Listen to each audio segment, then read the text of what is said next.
হুগলির বিজেপির সাংগঠনিক কার্যালয়ে মাদার্স-ডেতে ভারত মাতার পুজো। সেখানে উপস্থিত হয়ে অগ্নিমিত্রা পাল বললেন, আমাদের জন্মদাত্রী মা আর ভারতের 140 কোটির সন্তানের মা ভারত।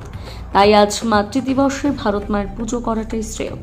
এমন একটা যখন সময় ভারত মায়ের ওপর আঘাত আসছে, তার সন্তানদের ওপর আঘাত আসছে, তাই আমরা তাকে রক্ষা করতে অঙ্গীকারবদ্ধ।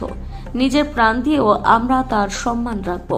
কল্যাণ বন্দ্যোপাধ্যায়ের বক্তব্য প্রসঙ্গে অগ্নিমিত্রা আর কি বললেন আপনাদের শোনাচ্ছি।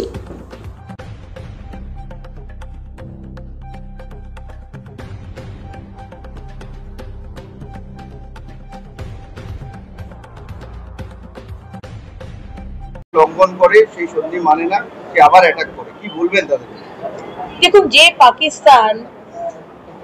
পাকিস্তানের ডিফেন্স মিনিস্টার তিনি কয়েকদিন আগে একটি টেলিভিশন চ্যানেলের ইন্টারভিউতে বলেছেন যে 30 বছর ধরে তারা টেররিস্টদের দুধ কলা দিয়ে যেরকম সাপ কষে সেইভাবে তাদেরকে নার্চার করে ভারতবর্ষের এগেনস্টে এবং বিভিন্ন অন্য দেশের এগেনস্টে তারা কাজে লাগিয়েছে।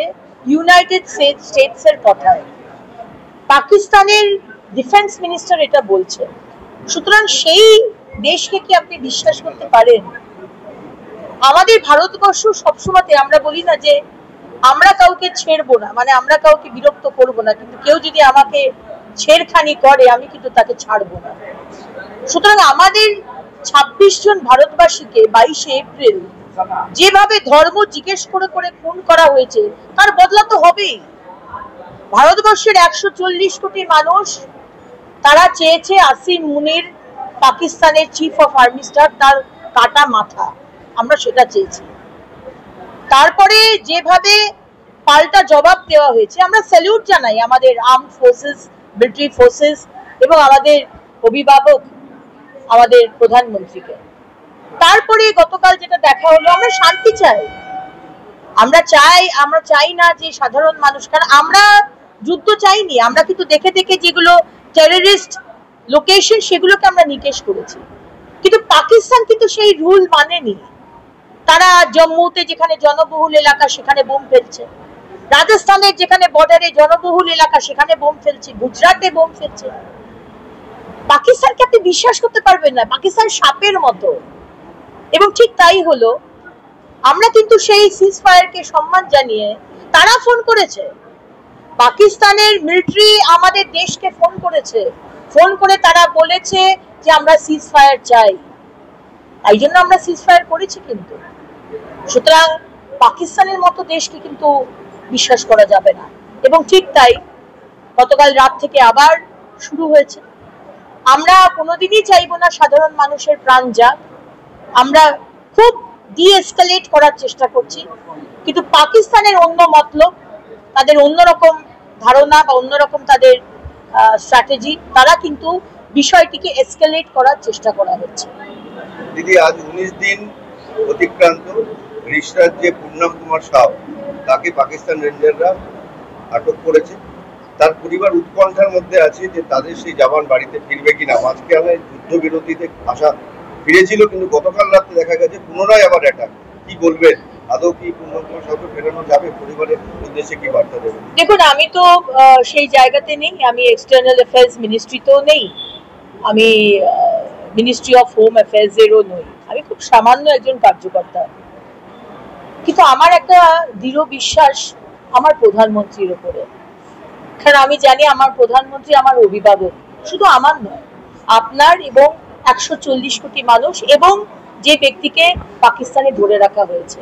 তাই আমার মনে হয় যেভাবে অভিনন্দন, তাকে যেভাবে কথা বলে তাকে ফিরিয়ে আনা হয়েছিল, এবং বারবার আমরা দেখেছি এখানেও কিন্তু আমাদের যে ভাইকে ধরে রাখা হয়েছে, আমাদের দৃঢ় বিশ্বাস আমাদের যে মাননীয় প্রধানমন্ত্রীর যে সরকার, কেন্দ্রীয় সরকার, সব রকম ব্যবস্থা দিয়ে থ্রু ডায়লগ তারা কিন্তু তাকে ফেরত নিয়ে আসবে। এই দৃঢ় বিশ্বাস আমার আছে মাননীয় প্রধানমন্ত্রীর উপর।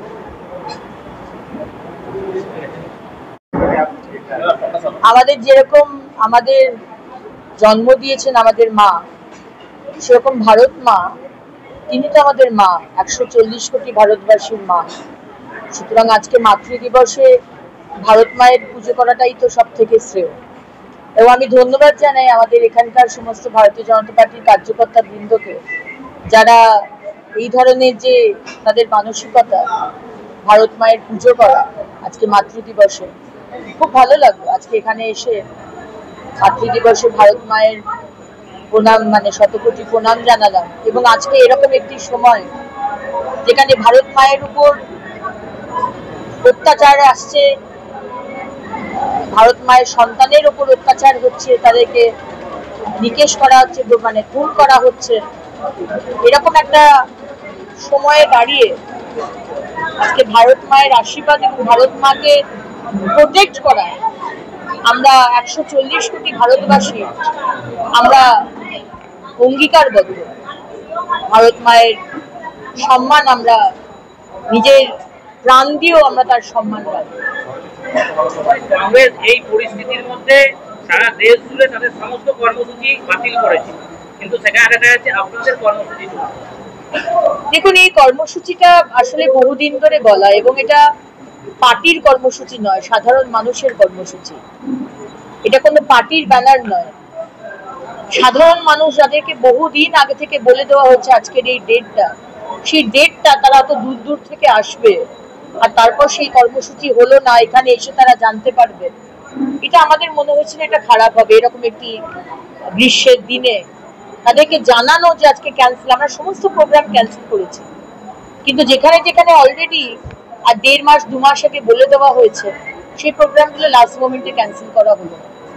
তাই আজকে আমাদের যে কর্মসূচি ওয়ান নেশন ওয়ান ইলেকশন, আমরা চেয়েছিলাম ক্যান্সেল করতে, কিন্তু সেটা করা যায়নি, সেই কারণে আজকে এখানে আসতে হয়েছে। নেহরু, ইন্দিরা, বাজপেয়ী এরা বিশাল ব্যক্তিত্বের অধিকারী, কিন্তু কেউ কোনোদিন কবিগুরু হতে চাননি, এমনই খোঁচা দিলেন নরেন্দ্র মোদীকে কল্যাণ ব্যানার্জি। কি বলবেন? দেখুন, কল্যাণ ব্যানার্জি যেভাবে যে ভাষায় কথা বলেন পার্লামেন্টের ফ্লোরে এবং পার্লামেন্টের বাইরে, বাংলার নাগরিক হয়ে আমি সবসময়তেই তার পাশে দাঁড়াবো, কিন্তু যেভাবে তিনি ভারত মানে বাংলার মানুষের সম্মান খোয়ান তার ভাষার মাধ্যমে, আমরা লজ্জিত বোধ করি। এবং আজকে আবার যেভাবে যেখানে 140 কোটি ভারতবাসী একসঙ্গে মাননীয় প্রধানমন্ত্রীর পাশে, দেশের পাশে, সেখানে দাঁড়িয়ে তার ওই খোঁটা দেওয়া এবং অশ্রাব্য ভাষায় কথা বলা, আমার মনে হয় যে this is expected from Trinamool আর লিডার্স লাইক কল্যাণ ব্যানার্জি। আমার আলাদা করে কিছু বলার নেই, কারণ বাংলার মানুষ জানে যে এই মানুষটি তৃণমূলের নেতৃত্ব কেমন, কি ভাষায় কথা বলে। এই সময় দাঁড়িয়ে উনি নাও বলতে পারতেন, যেখানে দেশের সমস্ত মানুষ, হিন্দু, মুসলমান, খ্রিস্টান, জৈন, শিখ সবাই একসাথে, ব্রাহ্মণ, ক্ষত্রিয়, শূদ্র সবাই একসাথে, সেইখানে মাননীয় প্রধানমন্ত্রীকে ছোট দেখিয়ে, আমি জানি না উনি কার প্রিয় পাত্র হতে চাইছেন, কার কাছে নিজের নম্বর বাড়াতে চাইছেন, আমরা হয়তো অনেকেই বুঝতে পারছি। তিনি সুকান্ত মজুমদার সম্পর্কেও বলেন অবিভাজক কেন্দ্রীয় মন্ত্রী, এটা নিয়ে সুকান্ত আর শুভেন্দুর মধ্যে এটা ঝগড়া নয়, পাকিস্তান ভয় পেয়েছে। সুকান্ত মজুমদার সম্পর্কে বললেন কল্যাণ ব্যানার্জি। কি বলবেন? বুঝতে পারলাম না, এটা মানে কি? প্রদেশ সভাপতি বিষয়ে পাকিস্তান ভয় পেয়েছে, এটা ঠিক বুঝতে পারলাম না, এটা কি মানে? প্রদেশ সভাপতি, তাকে আমাদের মাননীয় ভারত সরকারের মন্ত্রী করা হয়েছে, আমাদের কেন্দ্রীয় নেতৃত্ব সেটা করেছে। আমি আবারও বলবো যে কল্যাণ ব্যানার্জির কতটা ক্রেডিবিলিটি তার নিজের কনস্টিটিউয়েন্সির কাছে, সেটাই একটা বড় প্রশ্ন। সুতরাং আমাদের প্রদেশ সভাপতি হতে পেরেছেন ভারতীয় জনতা পার্টি, এমন একটি পার্টি, তাও আবার পশ্চিমবঙ্গে, এবং প্রদেশ সভাপতি হওয়ার সাথে সাথে তিনি কেন্দ্রীয় মন্ত্রী, একটা নয় দুটো দপ্তরের। আমাদের নিশ্চয়ই কল্যাণ ব্যানার্জির কাছ থেকে নম্বর পেয়ে মানে এই হতে হবে না আর কি, যে উনি যেটা বললেন সেটার আমার মনে হয় না খুব একটা এটাতে গুরুত্ব দেবার কোনো বিষয় আছে। তার নিজের এলাকাতে কল্যাণ ব্যানার্জি আপনি কতটা গুরুত্ব পান বা সম্মান পান আপনার এলাকার মানুষের কাছ থেকে, সেটা বাংলার মানুষ জানে, এলাকার মানুষও জানে। দিদি, কালকে দুপুরের পর ঘোষণা হয় যুদ্ধ